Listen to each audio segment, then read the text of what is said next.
ఎవరది? అడుగుతుంది నిన్నే. అక్కడేం చేస్తున్నావు? అడిగిన దానికి సమాధానం చెప్పవే.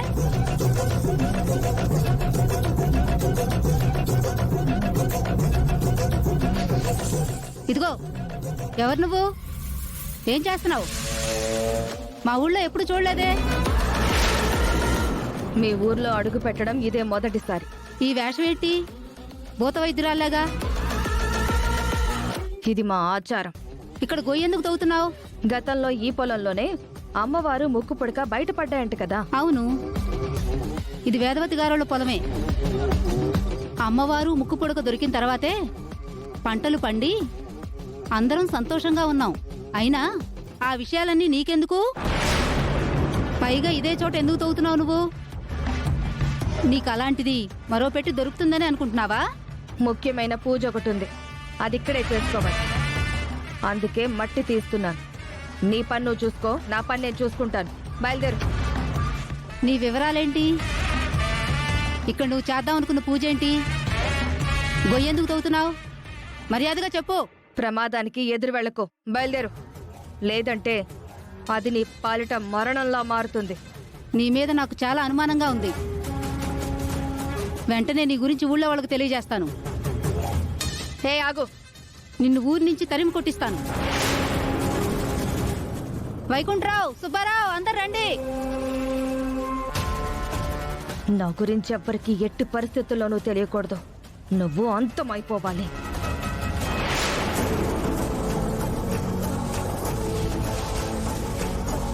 తొందరగా రండి.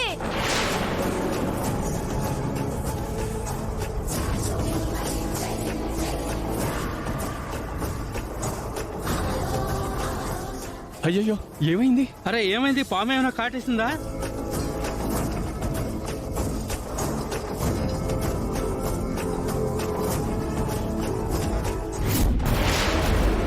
చలంలాగే రత్నప్రభు కూడా చనిపోయింది. రంగు మారిపోయింది చూడండి, చాలా విచిత్రంగా ఉంది. ఇలా ఎందుకు జరుగుతుంది ఏంటో, దీని గురించి పరిష్కారం ఆలోచించాలి మనం.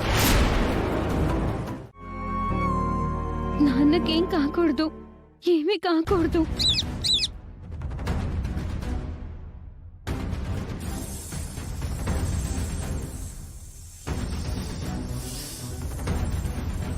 నా ఫంక్షన్ ఎంత బాగా జరిగిందో, ఇప్పుడు నాన్న అంతకంటే పెద్ద ప్రమాదంలో ఉన్నాడు. చాలా చాలా బాధగా ఉంది.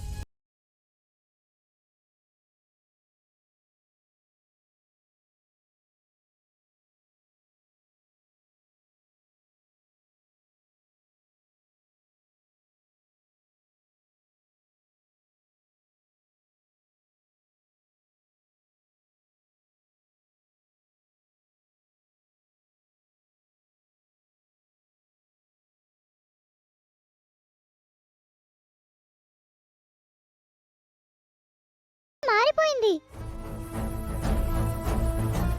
రూపం మారిపోయింది. అక్షయ, చిలకమ్మ, ఫంక్షన్లో నువ్వు మా దగ్గరకొచ్చి రూపం మారిపోయింది అంటూ పదే పదే అదే మాట అన్నావు కదా. ఏం జరిగింది అసలు? ఎప్పుడైనా నాతో చెప్పగలవా? ఇక్కడ ఎవరూ లేరు, ఉన్నది ముగ్గురమే. ఇంకా ఎందుకు మొహమాటం? నిస్సంకోచంగా చెప్పు. సమస్య అయినా సంతోషమైనా మనమే పంచుకోవాలి కదా. ఏమైంది నీకు? ఎందుకు మౌనంగా ఉన్నావు? గలగల మాట్లాడతావు కదా. ముందులా అరుస్తున్నావు గాని మాట్లాడడం లేదేంటి? మాటలు రాకుండా అయిపోయాయా? ఎలా జరిగింది ఇది? ఏం జరిగింది అసలు? అమ్మా భవాని, చిలకమ్మ మళ్ళీ ఎలా మాటల్ని కోల్పోయింది? ఓవైపు నాన్నకు ప్రమాదం, మరోవైపు చిలకమ్మ పరిస్థితి దారుణం. మమ్మల్ని ఎందుకు ఇలా బాధ పెడుతున్నావు? ఆపరేషన్ కూడా మొదలు కాలేదు. రక్తదానం చేసే వారి కోసం ప్రయత్నం చేయాలి. మీరందరూ ఇచ్చారు కదమ్మా. మళ్ళీ ఎవరిది సెట్ కాలేదు. నువ్వు దానం చేసింది సెట్ అయింది. కొన్ని విషయాలు నువ్వు దాచినంత మాత్రాన దాగవు తల్లి. డాక్టర్ గారు అంతా చెప్పారు. డాక్టర్ గారు ఆపరేషన్ కోసం రక్తం కావాలని అడగడం దూరం నుంచి గమనించాను. అందుకే ఆ విధంగా చేయాల్సి వచ్చింది. నాన్నను బ్రతికించుకోవడం కోసం నేను దేనికైనా సిద్ధంగా ఉన్నానమ్మా. నాన్నకేం కాకూడదంతే. నువ్వు తండ్రి గురించి ఇంత గొప్పగా ఆలోచిస్తున్నావు. మీ నానమ్మ వాళ్ళు మాత్రం ఇంకా బురద జల్లుతూనే ఉన్నారు.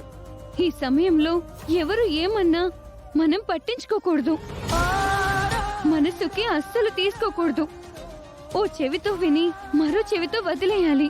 నీ మంచితనం తొందరలో వాళ్ళకి అర్థం కావాలని కోరుకుంటున్నాను.